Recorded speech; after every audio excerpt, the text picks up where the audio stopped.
Recording studio हरदी मो हैरान से ये छौड़ी आई है पढ़े साइकिल यहाँ चढ़े न लेट करी है गे। ये छौड़ी आई है पढ़े साइकिल यहाँ चढ़े न लेट करी है गे।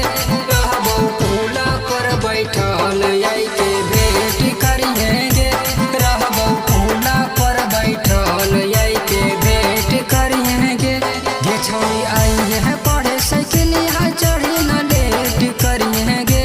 ये छौड़ी आई है पढ़े साइकिल यहाँ चढ़े न लेट करी है गे।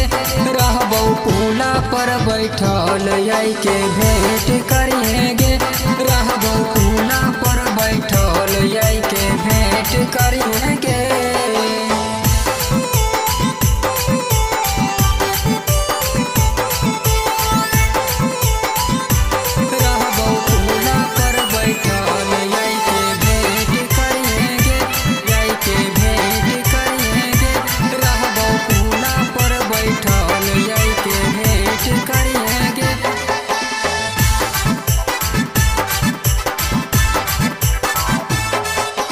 जब से तोरा देखलियो के छौड़ी दिलवा भेलै दीवाना के।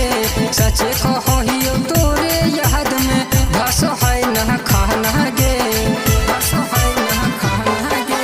जब से तोरा देखलियो के छौड़ी दिलवा भेलै दीवाना गे। सच कहियो तोरे याद में धस है न खाना गे। रोज टाइम से आई है एको दिन ना लेट करी है गे। रोज टाइम से आई है एको दिन ना लेट करी है गे। रहबो पुला पर बैठल आई के भेंट करी है गे। गे छौड़ी पुला पर हम रहबो आई के भेंट करी है गे।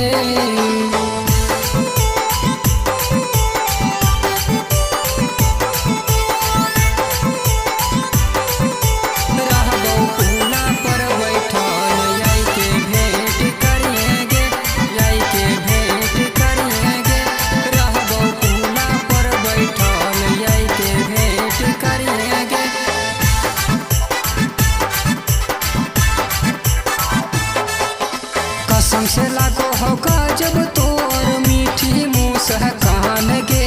देखो ही जब पलट के लागो हो ले मी जान गे।